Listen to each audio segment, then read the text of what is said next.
Masjid Sahabat Sindumin Merapuk, masjid unik yang berkongsi sempadan antara dua negeri Sabah dan Sarawak demi satu laungan azan, satu arah kiblat.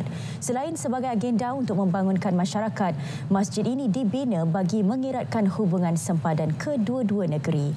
Wartawan Iswadiman Syamsuddin ada laporannya.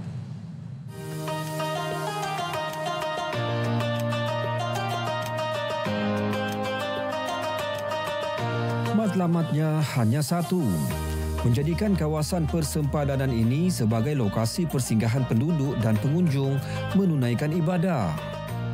Walaupun pada awalnya masjid ini cuma basic, tapi ia cukup besar dan setelah beberapa tahun keadaannya perlu di renovation ataupun di naik taraf, diperbaiki, telah di-upgrade dengan kemudahan sekitar 25 juta ringgit.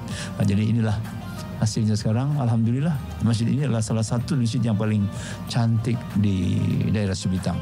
Dan sekarang ini dari Indonesia pun sudah begitu banyak masuk ke Sabah, masuk ke Sarawak, yang masuk ke Sabah melalui Pontianak dan sebagainya. Jadi masjid ini tidak terkecuali menjadi tempat persinggahan para pelancong Kaduhala, ada pelancong ke Sarawak atau pelancong ke Sabah. Mereka akan singgah di sini untuk bersalat dan sebagainya. Bukan sahaja berkongsi sempadan dan jemaah, pengurusan masjid juga dikongsi bersama. Di masjid ini ada 4 imam, 2 daripada Sabah dan 2 daripada negeri Sarawak. Jadi kami akan bergilir-gilir pada tiap-tiap sesi lah. Maksudnya Jumaat pertama Imam Sabah, Jumaat kedua Imam Sarawak dan begitulah seterusnya.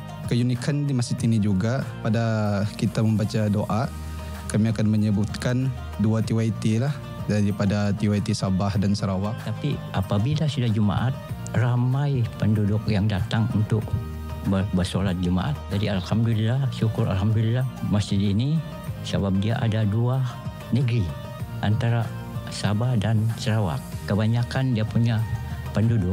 Jadi kaum tu semua sama-sama bersembahyang di sini berjemaah. Jadi itulah satu solat jemaat yang paling ramai sekali di sini.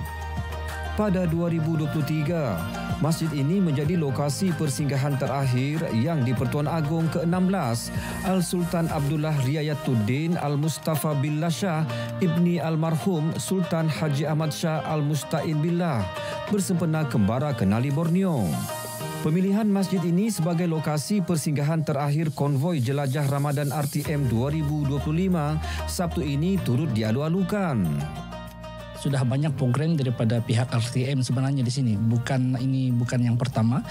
Jadi alhamdulillah ianya adalah satu perkara yang pada saya bermanfaat kerana ia akan memperkenalkan masjid ini ke seluruh Malaysia.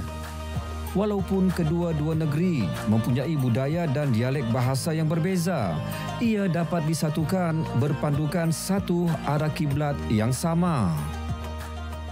Baiklah saudara, seiring sejalan jelajah Ramadan edisi ke-13 2025 bakal menyaksikan Masjid Sahabat Sindumin Merapuk di sempadan Sabah Sarawak yang berkongsikan arah kiblat ini akan menyantuni 30 golongan asnaf dari sekitar kawasan ini.